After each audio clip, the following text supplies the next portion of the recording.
अगला हफ्ता काफ़ी अहम है और देखिए जिस तरीके से ये सेटलमेंट हुआ है आज 30 अप्रैल को, और मार्च के बाद अप्रैल का महीना वाकई में बहुत अच्छा गया। मार्च में तो पैनिक बॉटम्स भी बनते हुए देखे थे, और अप्रैल में जिस तरीके से एक अच्छी कटान में कहूँगा, और आज जिस तरीके से एक बहुत ही बेहतरीन क्लोजिंग मार्केट ने दिया है, और कल भी एक अच्छी खासी राइज देखी थी, और उसमें भी देखिए एफ की कल बाइंग थी, और आज भी कैश मार्केट में एफ की बिग बैंग बाइंग थी। और आज तो एफ के साथ साथ अगर आप देखें तो डी भी साथ में पार्टी में शामिल थे, और शॉर्ट कवरिंग एक बहुत बड़ी आई है आज। और ग्लोबल क्यूज कल काफ़ी पॉजिटिव थे, जिलियार्ड वाली एक पॉजिटिव न्यूज़ कल रात को थी, उसकी वजह से माहौल पॉजिटिव हुआ। और आज सारे ही सेक्टर्स, भले ही वो आईटी स्टॉक्स हो या ऑटो स्टॉक्स हो, बैंकिंग इंडस्ट्री, फाइनेंशियल्स, जहाँ पे काफ़ी बड़ा एक अंडर परफॉर्मेंस देखने को मिला था। बैंक निफ्टी बहुत अच्छा परफॉर्म नहीं कर रहा था, बट वो भी अब सारे जो बड़ी बैंक्स हैं उनमें बहुत बड़ा एक परफॉर्मेंस दिखा। किस तरीके से HDFC ने पार्टिसिपेट किया, और रिलायंस जो कि मार्केट का यही बोलेंगे कि हीरो है, वो ऑलरेडी बहुत बड़ा परफॉर्मेंस दे चुका है। एक अच्छे खासे एक बड़े अनाउंसमेंट जो आया फेसबुक वाली, उसके बाद बहुत बड़ी एक तेज़ी स्टॉक में देखने को मिली, और मार्केट को साथ साथ ये लेके चला। और आज रिलायंस के रिजल्ट्स थे शाम को, और HUL के भी रिजल्ट्स थे। रिलायंस के रिजल्ट्स में ये कहूँगा कि एक मिक्स्ड सेट ऑफ नंबर्स कहूँगा। जो ओल्ड इकॉनमी बिजनेसेस थे वो बहुत ज़्यादा अच्छा परफॉर्म नहीं किए, और जो कि काफ़ी एक्सपेक्टेड लाइंस पे था कि वो बहुत ज़्यादा परफॉर्म नहीं कर पाएंगे। और अब आने वाले दिनों में भी मुझे ऐसा लगता है कि ऑयल एंड गैस बहुत ज़्यादा परफॉर्म नहीं करेंगे, बट जो न्यू इकॉनमी बिजनेस था रिलायंस का, वो बहुत अच्छा परफॉर्म किया है। जियो ने तो कमाल कर दिया, हाईएस्ट एवर नेट प्रॉफिट्स जियो ने दिया है। और नेट प्रॉफिट के फ्रंट पे ओवरऑल देखें तो जो क्वालिटी ऑफ अर्निंग्स थी, मैं यही कहूँगा कि उसमें अदर इनकम का कंपोनेंट भी था। एक मुझसे एक लॉस भी उन्होंने राइट ऑफ किया है, और फिर जियो का इतना बड़ा प्रॉफिट था, उसके बाद भी 6-6.5 हज़ार करोड़ का ही प्रॉफिट दिखाने को मिला। और इबिट्टा फ्रंट पे कंपनी ने ज़बरदस्त इंप्रेस किया है। 1 लाख करोड़ का इबिट्टा फ्रंट पिछले साल में रिलायंस ने क्लॉक किया है। और जिस तरीके से डीलिवरेजिंग रिलायंस कर रही है, जैसा कि फेसबुक वाली डील है, और अब जो राइट्स इशू का एक अनाउंसमेंट जो किया है, जो कि ऑलरेडी कर चुके थे, और राइट्स इशू भी करीब 53,000 करोड़ का राइट्स इशू आने वाला है, और 100 शेयर पे 6 शेयर देंगे, मतलब करीब 1 शेयर पे 15 शेयर, यानी कि 6% का मान लें।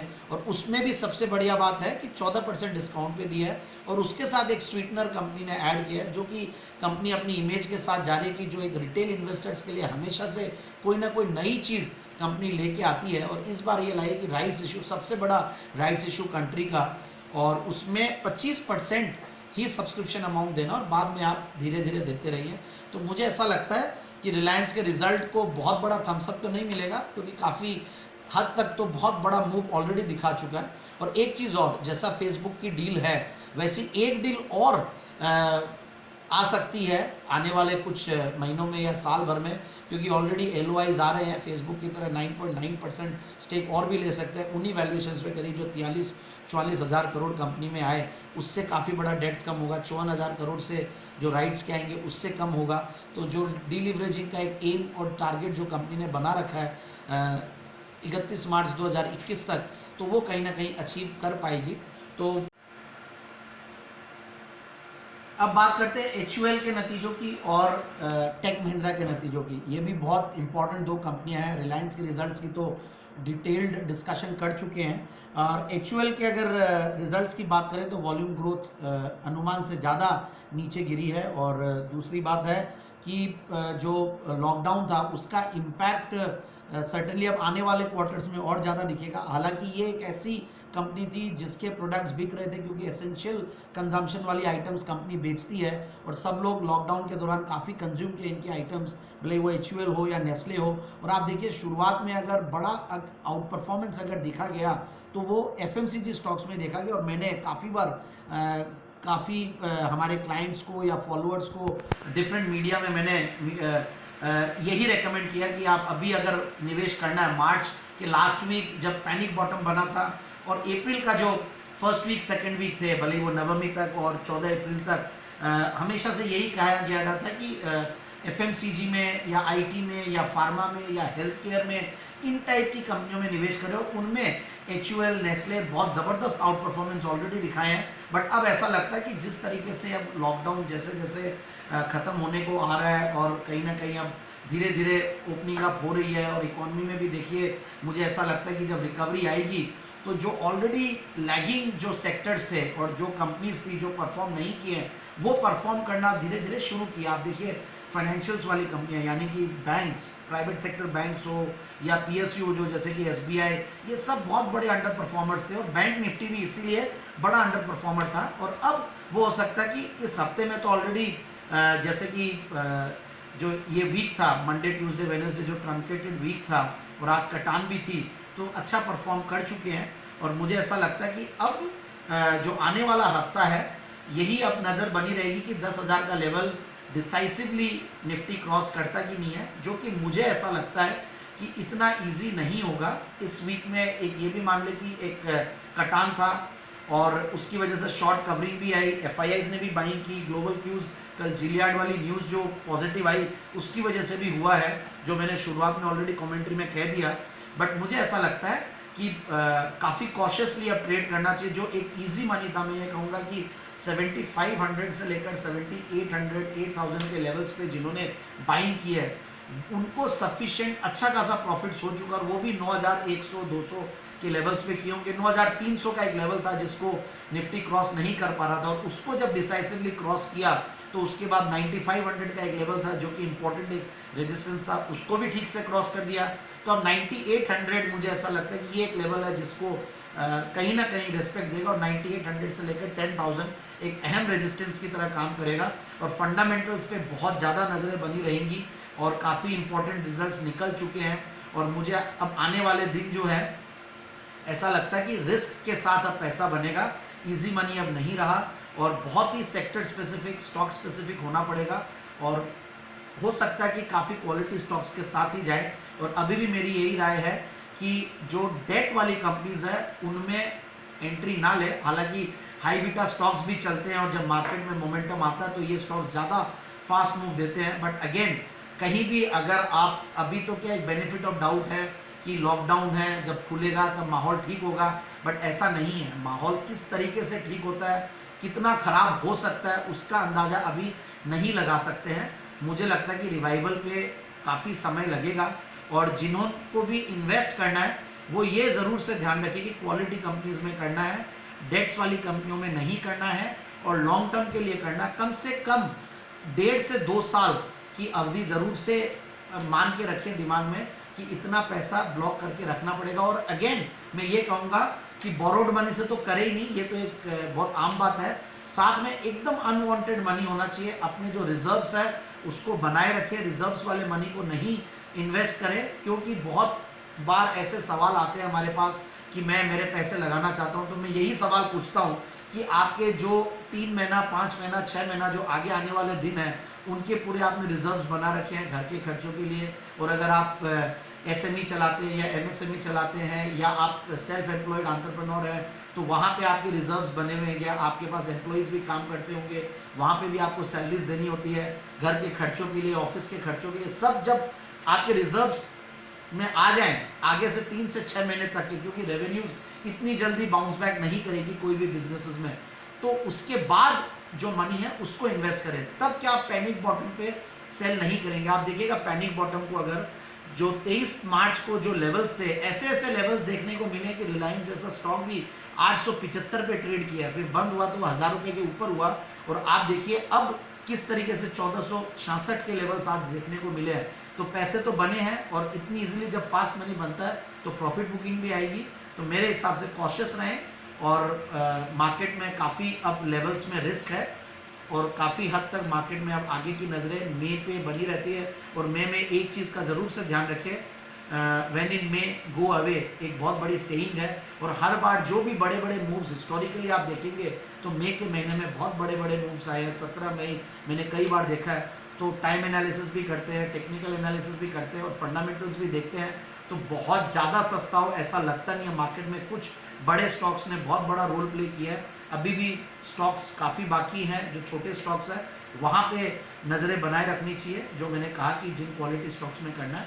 सो आगे आने वाले दिनों में स्टॉक्स की भी बात करेंगे और सेक्टर स्पेसिफिक भी बात करेंगे। अब बात करते हैं HUL के नतीजों की और टेक महिंद्रा के नतीजों की। ये भी बहुत इंपॉर्टेंट दो कंपनियां हैं। रिलायंस के रिजल्ट्स की तो डिटेल्ड डिस्कशन कर चुके हैं, और HUL के अगर रिजल्ट्स की बात करें तो वॉल्यूम ग्रोथ अनुमान से ज़्यादा नीचे गिरी है। और दूसरी बात है कि जो लॉकडाउन था उसका इम्पैक्ट सर्टेनली अब आने वाले क्वार्टर्स में और ज़्यादा दिखेगा। हालांकि ये एक ऐसी कंपनी थी जिसके प्रोडक्ट्स बिक रहे थे, क्योंकि एसेंशियल कंजम्पशन वाली आइटम्स कंपनी बेचती है, और सब लोग लॉकडाउन के दौरान काफ़ी कंज्यूम किए इनकी आइटम्स, भले वो HUL हो या नेस्ले हो।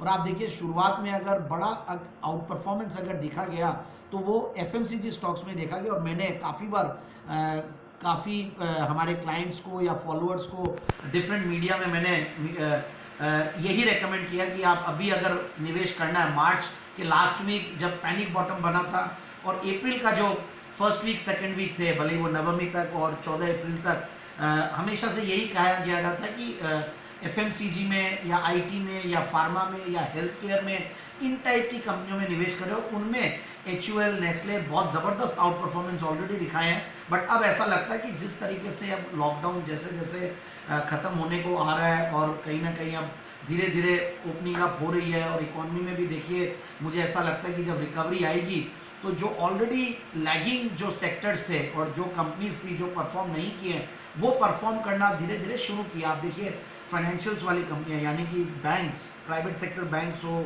या PSU जो जैसे कि SBI, ये सब बहुत बड़े अंडर परफॉर्मर्स थे, और बैंक निफ्टी भी इसीलिए बड़ा अंडर परफॉर्मर था। और अब वो हो सकता है कि इस हफ्ते में तो ऑलरेडी जैसे कि जो ये वीक था, मंडे ट्यूसडे वेडनेसडे, जो ट्रंकेटेड वीक था और आज कटान भी थी, तो अच्छा परफॉर्म कर चुके हैं। और मुझे ऐसा लगता है कि अब जो आने वाला हफ्ता है, यही अब नज़र बनी रहेगी कि 10,000 का लेवल डिसाइसिवली निफ्टी क्रॉस करता कि नहीं है, जो कि मुझे ऐसा लगता है कि इतना इजी नहीं होगा। इस वीक में एक ये भी मान ले कि एक कटान था, और उसकी वजह से शॉर्ट कवरिंग भी आई, FIIs ने भी बाइंग की, ग्लोबल क्यूज कल जिलियार्ड वाली न्यूज़ जो पॉजिटिव आई उसकी वजह से भी हुआ है, जो मैंने शुरुआत में ऑलरेडी कमेंट्री में कह दिया।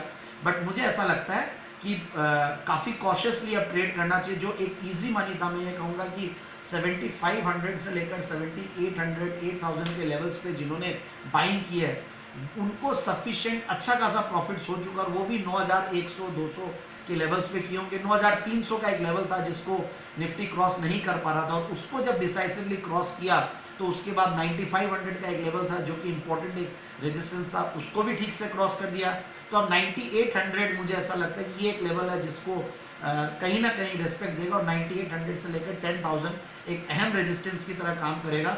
और फंडामेंटल्स पे बहुत ज़्यादा नज़रें बनी रहेंगी, और काफ़ी इंपॉर्टेंट रिजल्ट्स निकल चुके हैं।